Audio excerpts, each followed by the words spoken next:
Greetings to all our learners. Welcome to CEC lecture. The topic of analysis is United Nations Specialized Agencies.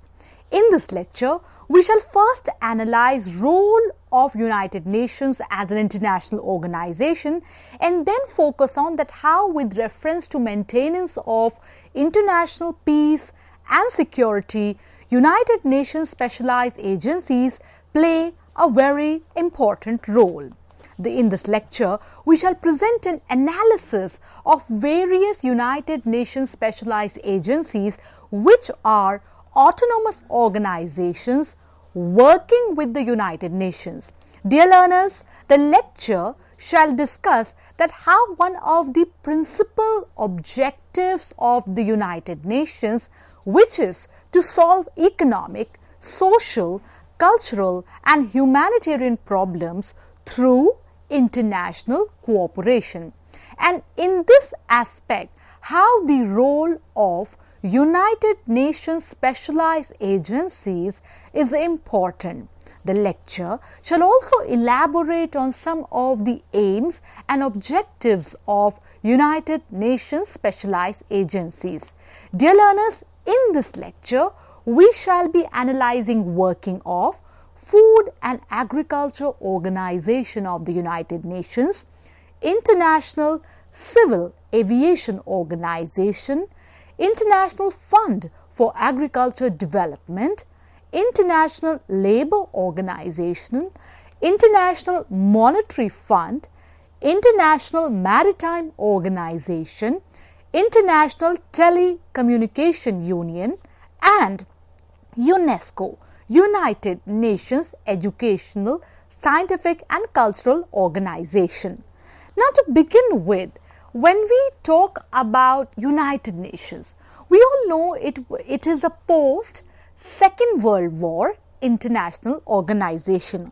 This was founded in 1945 and as an international organization, United Nations has indeed come a long way ever since its charter was signed in San Francisco on 26 June 1945 and it came into existence on 24th October 1945.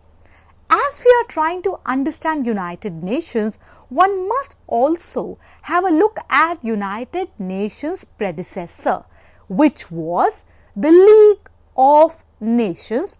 This was created by the Treaty of Versailles in 1919.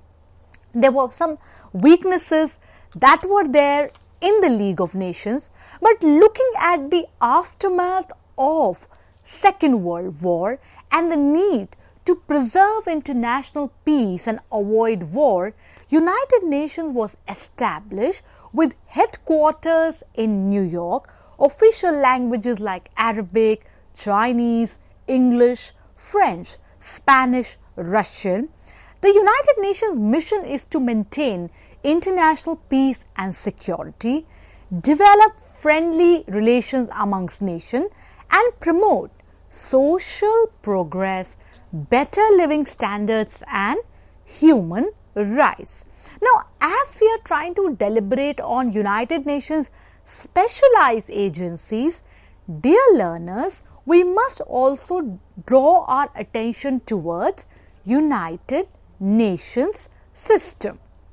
When we talk about UN system, we must keep into account that it is made up of three aspects, namely main organs established by the Charter of United Nations, specialized agencies provided for in Article 57 of the Charter, and the funds and programs established by the General Assembly under its authority derived from Article 22 of the Charter.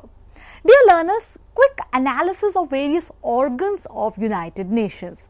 The United Nations General Assembly is the main deliberative organ and composed of all member states, each of which has one vote. The mandate of United Nations General Assembly is to discuss, debate and make recommendations on subjects pertaining to international peace and security. The United Nations Security Council has the primary responsibility for the maintenance of international peace and security. Dear learners, United Nations Security Council has 15 members, 5 permanent members: United States, United Kingdom, Russia, France, China, and 10 members elected by the General Assembly for 2 years term.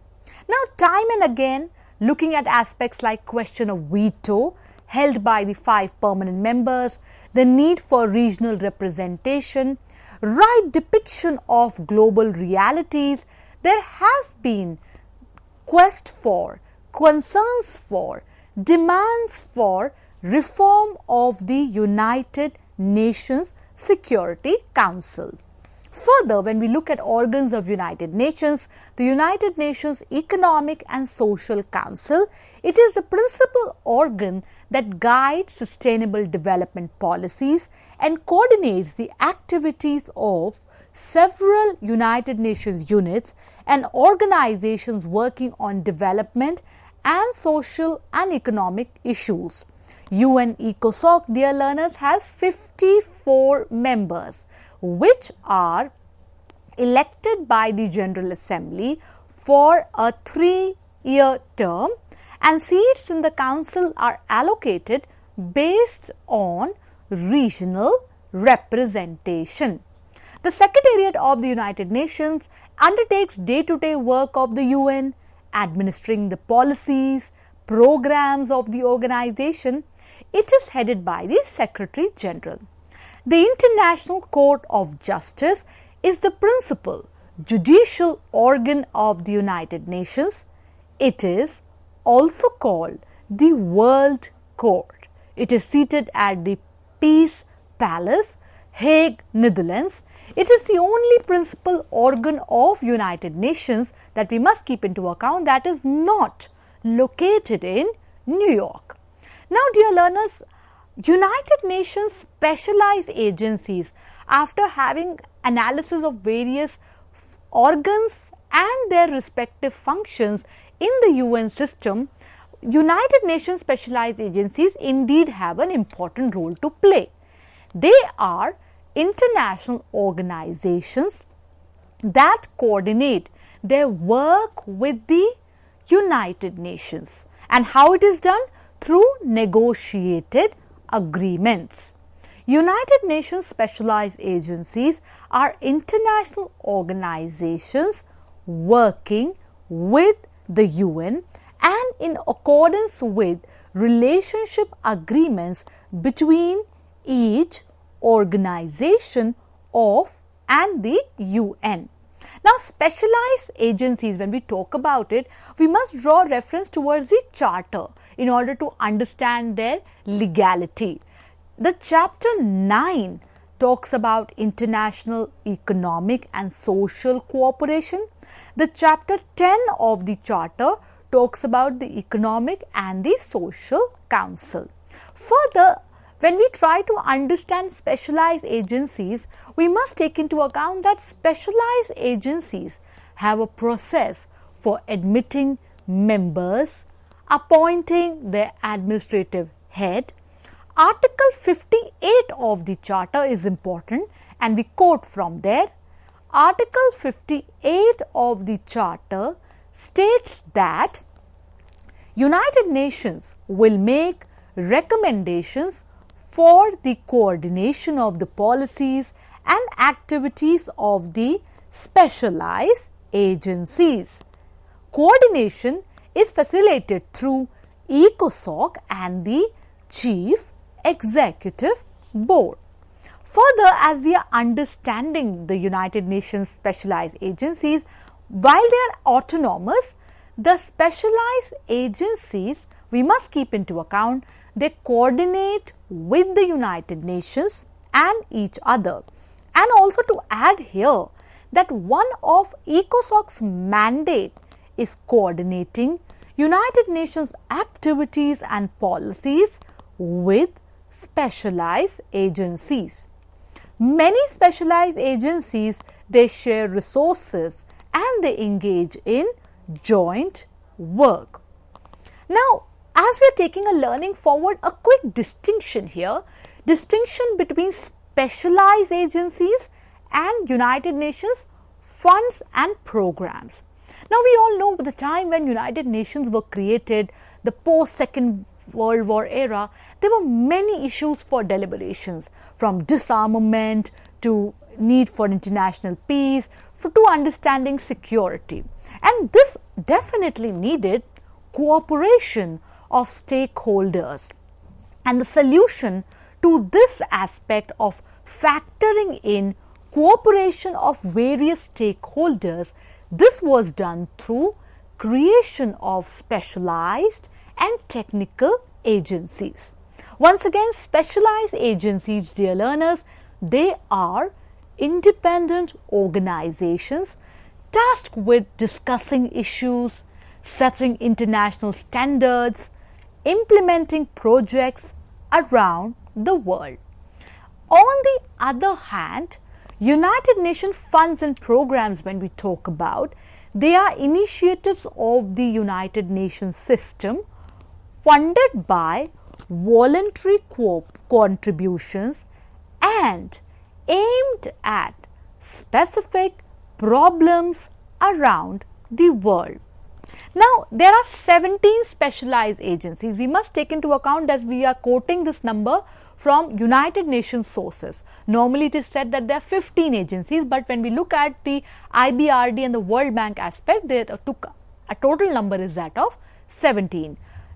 Food and Agriculture Organizations of the United Nations, International Civil Aviation Organization, International Fund for Agriculture Development, International Labour Organization, International Monetary Fund, International Maritime Organization, International Telecommunication Union, United Nations Educational, Scientific and Cultural Organization, United Nations Industrial Development Organization, World Tourism Organization, Universal Postal Union, World Health Organization, World Intellectual Property Organization, World Meteorological Organization and the World Bank Group, here in which we must take into account that only IBRD, IDA, IFC, that is International Bank for Reconstruction and Development, International Development Association, International Finance Corporation.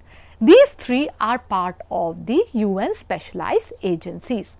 Now, as we discussed at the beginning, that we are going to be looking at FAO, ICAO, IFAD, ILO, IMF, IMO, ITU and UNESCO for this lecture. Taking the learning forward, the Food and Agriculture Organization of the United Nations was established in 1945. Its objective was to eliminate hunger and improving nutrition and standards of living by increasing agriculture productivity. Its secretariat is at Rome, Italy, and one of the key programs of FAO, which is the Food Security Program, indeed are playing a very important role for tackling hunger, improving nutrition all over the world. The Food and Agriculture Organization coordinates the activities of the governments and development agencies which are targeted to develop and improve agriculture, fisheries, forestry and other land and water resources. The FAO aims to improve agricultural output and development, conducts research, it provides technical assistance to various projects. It conducts educational and training program and also collects agricultural data and analyzes it to improve yield and production. The FAO is involved with several publications which are indeed very important resources for further research and to analyze global challenges for food, agriculture and among other aspects. Some of the publications and reports are the state of the world, the state of the world's forests, global report on food crisis, state of food and agriculture amongst others. Continuing forward, ICAO, that is the International Civil Aviation Organization, it was created after the Chicago Convention on International Civil Aviation. Its aim is to set standards, set regulations necessary for aviation safety, security, efficiency as well as for aviation environmental protection. It has become a specialized agency of the United Nations linked to the Economic and Social Council. Its secretariat is at Montreal, Canada. ICAO's main objectives include, as we read, monitoring as well as generating reports on many air transport sector performance metrics for safety and air navigation, producing global plans to coordinate multilateral strategic progress. Next, dear learners, IFAD, that is International Fund for Agricultural Development. It is an international financial institution as well as specialized a UN agency. It's based in Rome, and Rome is often called as United Nations Food and Agricultural Hub. It was set up after the World Food Conference 1974, which was organized in response to the food crisis when we see the time of 1970s in the Sahelin countries of Africa. IFAD is dedicated to eradicating poverty and hunger in rural areas of developing countries, providing low-interest loans and grants to developing countries, and to finance innovative agricultural and rural development programs and projects. ILO, International Labour Organization, was created in 1919 by the Versailles Peace Treaty, which ended the First World War. After the demise of the League of Nations, the International Labour Organization became the first specialized agency associated with the United Nations. Its secretariat is in Geneva, Switzerland. It is responsible for drawing up and overseeing international labour standards. Dear learners, we must keep into account that International Labour Organization has a tripartite governing structure representing governments, employers and workers. The IMF, International Monetary Fund, headquartered at Washington DC, United States of America, it is the agency, United Nations Specialized Agency, to foster economic growth and employment by providing temporary financial assistance to countries to help ease balance of payment adjustment and technical assistance. The last one for this lecture, International Maritime Organization, which is global standard setting authority for the safety, security and environmental performance of international shipping. Its main role is to create a regulatory framework for the shipping industry. IMO, International Maritime Organization, is headquartered in United Kingdom. It aims for improvement of maritime safety and prevention of marine pollution. The ITU, it's headquartered at Geneva, Switzerland, and International Telecommunication Union is the United Nations Specialized Agency for Information and Communication Technologies. And UNESCO, that is United Nations Educational, Scientific and Cultural Organization, is responsible for promoting peace, social justice, human rights, international security through international cooperation on educational, science and cultural program. It is based in Paris, France. Now, dear learners, as we've just seen that how important is the United Nations, how over a period of time it has evolved, and how United Nations specialized agencies, they work together with the UN system to promote peace and security. But today, when we try to situate United Nations and its specialized agencies with a bigger picture of global governance, there are challenges also and there are opportunities. To talk on this aspect, we take reference to this book, Global Governance and the Emergence of Global Institutions for the 21st Century. The book is from Cambridge University Press 2020.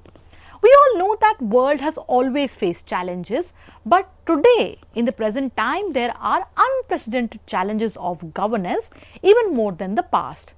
The book highlights that today when we look at populism, the debate on rollback of globalization, there is an aspect that is being highlighted, that is rejection of benefits of multilateralism and international cooperation.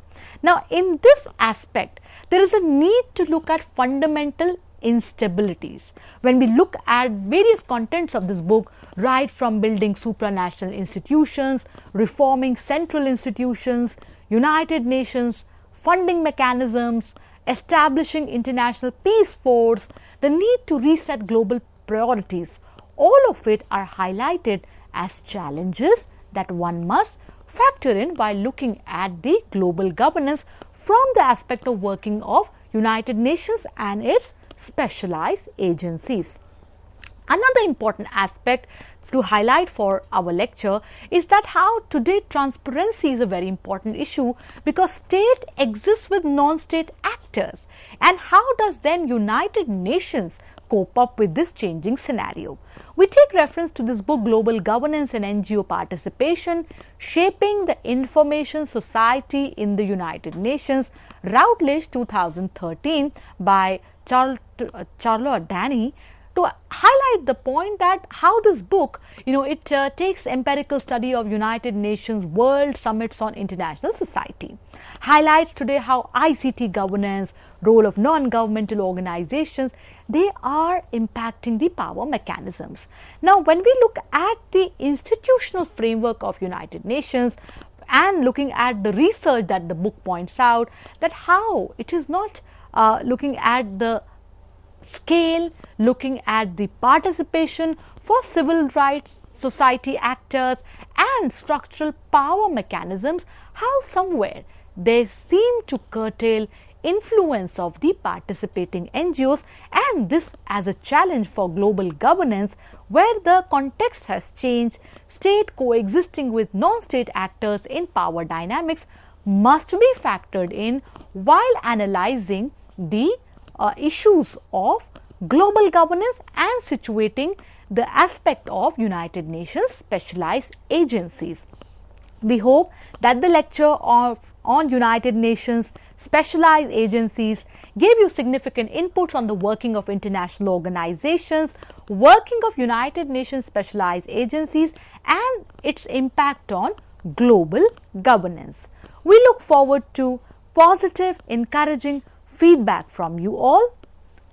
Thank you very much for being with us.